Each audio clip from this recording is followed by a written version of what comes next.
மிதுன ராசியை சேர்ந்தவர்களுக்கு இதுநாள் வரை பல்வேறு வகையான துன்பங்கள் வாழ்க்கையில் இருந்துகிட்டு இருக்கு. ராசியில ஜென்ம குரு இருப்பதனால ஜென்ம குரு சீரை குலைப்பான் அப்படின்னு ஒரு பேர். இந்த கிரகணத்திற்கு பிறகு நல்ல நல்ல மாற்றங்கள் உங்கள் வாழ்க்கையில் ஏற்பட போகுது. முதல் விஷயம், ஃபினான்ஷியல் இம்ப்ரூவ்மெண்ட் ரொம்ப நல்லா இருக்கும். மிதுன ராசிக்காரங்களுக்கு ஃபினான்ஷியல் இம்ப்ரூவ்மெண்ட் ரொம்ப நல்ல மாற்றத்தை கொடுக்க ஆரம்பிச்சு. தாயாருடைய உடல் நலத்திலே சிலருக்கு பாதிப்புகள் இருக்கலாம் என்பதனால் பெற்ற தாயுடைய உடல் நலத்திலும் நீங்கள் அதிக அக்கறை எடுத்துக்கொள்ள வேண்டிய ஒரு அவசியம் இருக்கு.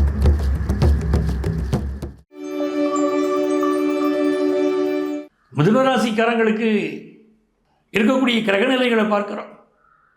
இந்த கிரகநிலைகளில் உங்களுடைய ராசியில் குரு பகவான் வந்திருக்கார். 3வது ஸ்தானத்தில் சந்திர கிரகணம் நடக்க போகிறது. உங்களுக்கு பாக்கிய ஸ்தானத்தில் புதன், ராகு, சூரியன், செவ்வாய் போன்ற கிரகங்கள் பிறந்திருக்கு. 10வது ஸ்தானத்தில் சுக்கிரனும் சனியும். கிரகணம் நடைபெறும் போது ஏற்படக்கூடிய கிரக அமைப்புகள் இப்படித்தான் இருக்கு. மிதுன ராசிக்காரர்களுக்கு சந்திர கிரகணத்தினால் என்ன பலன் என்பதை உங்களுக்கு விளக்க வந்திருக்கிறேன். உங்கள் ஆத்மார்த்த ஜோதிடர் நங்கநல்லூர் டாக்டர் பஞ்சநாதன். இந்த கிரகணத்திற்கு பிறகு பெரிய உத்வேகம், பெரிய முன்னேற்றம் ஏற்படக்கூடிய ராசிகளாக நாம் கருதக்கூடிய ராசிகளில் மிக முக்கியமான ராசி மிதுன ராசி. மிதுன ராசியை சேர்ந்தவர்களுக்கு இதுநாள் வரை பல்வேறு வகையான துன்பங்கள் வாழ்க்கையில் இருந்துகிட்டு இருக்கு. ராசியில் ஜென்ம குரு இருப்பதனால ஜென்ம குரு சீரை குலைப்பான் அப்படின்னு ஒரு பேர். அதில் நிறைய தடுமாற்றங்கள், பொருளாதார நெருக்கடிகள், எப்படி சமாளிக்க போகிறோங்கிற கவலைகள். பிள்ளைகள் ஃபாரினுக்கு போகிறாங்க, இல்லை அவங்கள் வாழ்க்கை போக்கு மாறப்போகுது, பிள்ளைகளை புரிந்து எப்படி இருக்க போகிறோம்னு சீனியர் சிட்டிசன்ஸ் சில கவலை, குடும்ப பொறுப்புகள், உங்களை வாட்டக்கூடிய தன்மை, இது எல்லாமே மிதுன ராசிக்கு இப்போ இருந்துகிட்டு இருக்கு. இதில் என்ன ஒரு விஷயம்னா, இந்த கிரகணத்திற்கு பிறகு நல்ல நல்ல மாற்றங்கள் உங்கள் வாழ்க்கையில் ஏற்பட போகுது. முதல் விஷயம், கிரகணம் நடந்து ஒரு மாதத்திற்கு பின்பே உங்களுக்கு தெரிய ஆரம்பிச்சிடும். ஃபினான்ஷியல் இம்ப்ரூவ்மெண்ட் ரொம்ப நல்லா இருக்கும். மிதுன ராசிக்காரங்களுக்கு ஃபினான்ஷியல் இம்ப்ரூவ்மெண்ட் ரொம்ப நல்ல மாற்றத்தை கொடுக்க ஆரம்பிச்சிடும். இது நாள் வரை நீங்கள் எதிர்பார்த்துட்டு இருக்கக்கூடிய ஃபினான்ஷியல் இம்ப்ரூவ்மெண்ட் லைஃப்பில் எனக்கு வேணும், என் பிஸ்னஸில் வேணும், என்னுடைய வேலையில் வேணும், எனக்கு நல்ல இம்ப்ரூவ்மெண்ட் வேணும்னு காத்து கொண்டிருக்கக்கூடிய மிதுன ராசிக்காரர்களுக்கு நல்ல ஃபினான்ஷியல் இம்ப்ரூவ்மெண்ட் வரப்போகுது. உங்கள் ராசிக்கு 3ஆம் இடத்திலே கிரகணம் நிகழ்கிறது. சிம்ம ராசியில் சந்திர கிரகணம் நிகழ்கிறது. அந்த கிரகணம் நிகழ்ந்த பிறகு பார்த்தீங்கன்னா, பொதுவாக அக்கம் பக்கத்து வீட்டுகளில் இருக்கக்கூடியவங்களோடையும் சரி, உங்கள் ஆஃபீஸில் கூட ஒர்க் பண்ணுறவங்களோடையும் சரி, ஒரு டிஸ்டன்ஸ் மெயின்டைன் பண்ண ஆரம்பிப்பீங்க. அவர்களோடு இருக்கக்கூடிய உங்களுடைய உறவுகளை நீங்கள் மேம்படுத்த ஒரு முயற்சிகளை நீங்கள் மேற்கொள்ளணும். ஏன்னா இது என்ன ஆகுதுன்னா, இந்த கேது 3ஆம் இடத்திலிருந்து உங்கள் ராசியை பார்க்குது பாருங்க. அப்படி பார்ப்பதனால் என்ன ஆகுதுன்னா, உறவுகள், அக்கம் பக்கத்து வீடுகள், இவங்களோடு நீங்கள் பழகக்கூடிய பழக்கங்களிலே சில தடைகளை கொண்டு வந்து விடுது. இந்த சந்திர கிரகணத்திற்கு பிறகு அப்படி ஒரு சூழ்நிலை இருக்கலாம். அதே போல தாயாருடைய உடல் நலத்திலே சிலருக்கு பாதிப்புகள் இருக்கலாம் என்பதனால் பெற்ற தாயுடைய உடல் நலத்திலும் நீங்கள் அதிக அக்கறை எடுத்துக்கொள்ள வேண்டிய ஒரு அவசியம் இருக்கு. இந்த கிரகண காலத்திற்கு பிறகு பலருக்கு வெளிநாட்டு வாய்ப்புகள் கூடி வரும். நிறைய பேர் வந்து ஃபாரின் போகிறதுக்கு ஐடியா பண்ணுவீங்க, திட்டமிடுவீங்க. வெளிநாட்டிற்கு செல்லக்கூடிய யோகம், நல்ல சம்பாதிக்கக்கூடிய யோகம், அது நல்ல உங்களுக்கு அமையுது. சில பேர் ஃபாரினில் போய் சம்பாதிக்கிறதுக்கு போவீங்க. சில பேர் வந்து ஹையர் எஜுகேஷனுக்காக வெளிநாடு செல்வீங்க. அந்த யோகம் 9வது ஸ்தானம் வலுத்திருக்கு. இந்த 9வது ஸ்தானத்துக்கு என்ன பேர்? பாக்கிய ஸ்தானம்னு பேர். அவனுக்கு என்னன்னா பாக்கியசாலி அப்படின்னு சொல்கிறோம். பெண்களை பற்றி குறிப்பிடுகிற போதே சௌபாக்கியவதி அப்படின்னு குறிப்பிடுகிறோம். ஆக இந்த 9வது ஸ்தானத்தில் வந்து இப்படி கிரகங்களுடைய கூட்டணி இருப்பது, அதுவும் இந்த 4 கிரகங்கள் ஒன்று சேர்ந்திருக்கு, பெரிய யோகம். இதனால் உங்களுக்கு பெரிய அளவுக்கு செல்வாக்கு கூட போகுது, செல்வம் கூட போகுது. வெளிநாட்டில் போய் படிக்கிற யோகம், உங்களுடைய முயற்சிகள் வெற்றி பெறக்கூடிய யோகம். நீங்கள் வெளிநாட்டுக்கு போய் ஒரு பிஸ்னஸ் பண்ணணும், உங்களுடைய எக்ஸ்போர்ட் பிஸ்னஸ் முயற்சிகள் நீங்கள் பண்ணுவீங்கன்னா அது வெற்றி பெறக்கூடிய யோகம். இது எல்லாமே மிதுன ராசிக்காரர்களுக்கு மிகச்சிறப்பாக வருது. 10ஆம் இடத்தில் இருக்கக்கூடிய சுக்கிரன், சனி பொருளாதார ரீதியாக பெரிய மேன்மையை கொடுக்கும். உங்கள் மகளுக்கு திருமணத்திற்கு வரன் பார்த்து கொண்டிருந்தால் இந்த வரன் அமையும். பிஸ்னஸ் பண்ணக்கூடியவர்களுக்கு நல்ல தன வளர்ச்சி ஏற்படும்.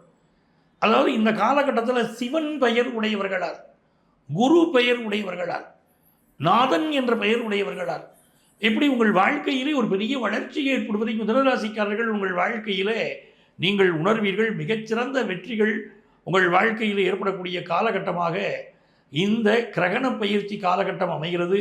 இந்த காலத்தில் நீங்கள் இந்த கிரகண நேரம் செவ்வாய்க்கிழமை 3ஆம் தேதி மார்ச் 3ஆம் தேதி மதியானம் 3:20க்கு ஆரம்பிக்கிறது இல்லையா? 3:20லேருந்து 7:53 வரைக்கும் உங்கள் வீட்டில் நீங்கள் இருக்க முடியுமானால் அமர்ந்து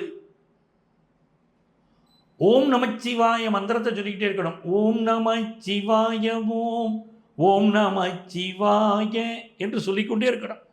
அப்படி சொல்ல சொல்ல எல்லா வகையான நன்மைகளும் முன்னேற்றங்களும் உங்கள் வாழ்க்கையில் ஏற்படுவதை பார்க்கலாம். ஃபினான்ஷியலாக ஒரு செழிப்பும் குடும்பத்தில் சந்தோஷமும் சுப நிகழ்ச்சிகளும் இந்த கிரகணத்திற்கு பிறகு ஏற்படும் என்பதுதான் உண்மை. இந்த மார்ச் மாதம் 3ஆம் தேதி சந்திர கிரகணம் வருகிறது. இந்த சந்திர கிரகணத்தினாலே 12 ராசிக்காரர்கள் வாழ்க்கையிலும் என்ன மாற்றங்கள் ஏற்பட போகுது, இந்த சந்திர கிரகணத்தை எப்படி நாம் கடைபிடிக்கணும் அப்படிங்கிறதெல்லாம் பார்க்க போகிறோம். இந்த கிரகணம் என்பது சூரியன் சந்திரன் என்ற 2 ஒளி கிரகங்கள் இருக்கு இல்லையா? ஜோதிட சாஸ்திரத்தில் சூரியன் சந்திரன் 2ஐயும் ராஜ கிரகங்கள்னு சொல்கிறோம், ஒளி கிரகங்கள் அப்படின்னு சொல்கிறோம். இந்த ஒளி கிரகங்களுக்கு ராகுவினாலோ கேதுவினாலோ ஏற்படக்கூடிய கிரகஸ்தம், அதற்கு பேர் தான் சந்திர கிரகணம், சூரிய கிரகணம் அப்படின்னு கிரகணம்னு பேசுகிறோம். இப்போது ஏற்பட போவது சந்திர கிரகணம். கேது பகவானால் சந்திரனுக்கு ஏற்படக்கூடிய கிரகணம் தான் சந்திர கிரகணம். இது எப்போ நடக்க போகுது? மார்ச் மாதம் 3ஆம் தேதி செவ்வாய்க்கிழமை அன்றைக்கி தான் அந்த கிரகணம் இருக்குது. இந்த கிரகண நேரம் அப்படின்னு சொல்லக்கூடியது அந்த செவ்வாய்க்கிழமை பிற்பாதி 3:20 கிரகணம் ஆரம்பிக்குது. அதாவது மார்ச் 3ஆம் தேதி பிற்பகல் 3:20 கிரகணம் ஆரம்பித்து இரவு 7:53 வரைக்கும் அந்த கிரகணம் இருக்குது. 7:53 தான் கிரகணம் மோட்சம் அடைகிறது. அப்போ இந்த காலகட்டத்தில் கிரகணம் இருக்கிற போது நம்ம ஒவ்வொரு ராசிக்கும் பல மாற்றங்களை இந்த கிரகணம் ஏற்படுத்தி கொடுக்கும். இந்த கிரகணம் எந்த நட்சத்திரத்தில் ஏற்பட போகிறது அப்படின்னு சொன்னால் பூரம் நட்சத்திரத்தில் கிரகணம் நடக்குது. சிம்ம ராசி கடக லக்னத்தில் தான் கிரகணம் நடக்குது. சிம்ம ராசியில் இருக்கக்கூடிய பூரம் நட்சத்திரத்தில் கிரகணம் நிகழ்கிறது. இந்த பூரம் நட்சத்திரம் அப்படின்னு சொல்லும்போது இதற்கு இணையான மற்ற நட்சத்திரங்கள் இருக்குது. பரணி பூராடம் அந்த நட்சத்திரங்களுக்கும் கிரகணம் பிடிக்கிறது. அதே மாதிரி சிம்ம ராசியிலே இருக்கக்கூடிய இன்னும் 2 நட்சத்திரங்கள் மகம் உத்திரம், இந்த நட்சத்திரத்தை சேர்ந்தவர்களுக்கும் கிரகணம் பிடிக்கிறது. அதுவே மொத்தம் இதில் 5 நட்சத்திரத்துக்காரர்களுக்கு கிரகணம் பிடிக்குது. பரணி பூரம் பூராடம் மகம் உத்திரம் இந்த 5 நட்சத்திரத்தை சேர்ந்தவர்களுக்கும் கிரகணம் பிடிக்குது. அவர்கள் கண்டிப்பாக கிரகண சாந்தி செய்து கொள்ளணும்.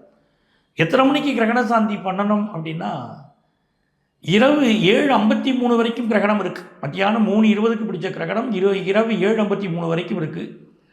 ஆகவே 8 மணிக்கு நீங்கள் குளித்து விட்டு பிறகு கிரகண சாந்தி செய்து கொள்ள வேண்டும். அதற்குரிய சாஸ்திரிகளை அணுகி கிரகண சாந்தி செய்து கொள்வது என்பது பெரிய நன்மைகளை தரும். கிரகணத்தால் வரக்கூடிய தாக்கங்களை நீக்கும். இந்த கிரகண நேரத்திற்கு என்று சில கட்டுப்பாடுகளை விதித்தார்கள். குறிப்பாக கர்ப்பிணி பெண்கள் கிரகண ரேகைகள் பட்டால் அவங்கள் பிரெக்னன்சி பாதிக்கப்படும் என்று நம்மளுடைய முன்னோர்கள் சொல்லியிருக்காங்க. அதனால் பிரெக்னண்டாக இருக்கக்கூடிய பெண்கள் இந்த நேரத்திலே வெளியே வர வேண்டாம் என்றும் நம்முடைய முன்னோர்கள் சொல்கிறார்கள். அப்போ இந்த கிரகணம் இருக்கக்கூடிய நேரத்தில் நம்ம வீட்டில் ஜன்னல்களையெல்லாம் கூட அடைச்சி வச்சு பிரெக்னண்டாக இருக்கக்கூடிய லேடிஸுக்கு எந்த பாதிப்பும் வந்துடக்கூடாது அப்படின்னு பாதுகாப்பாக வச்சுக்கிறது நம்ம ஊரில் ஒரு பழக்கம். அதை நம்ம புரிஞ்சுக்கணும்.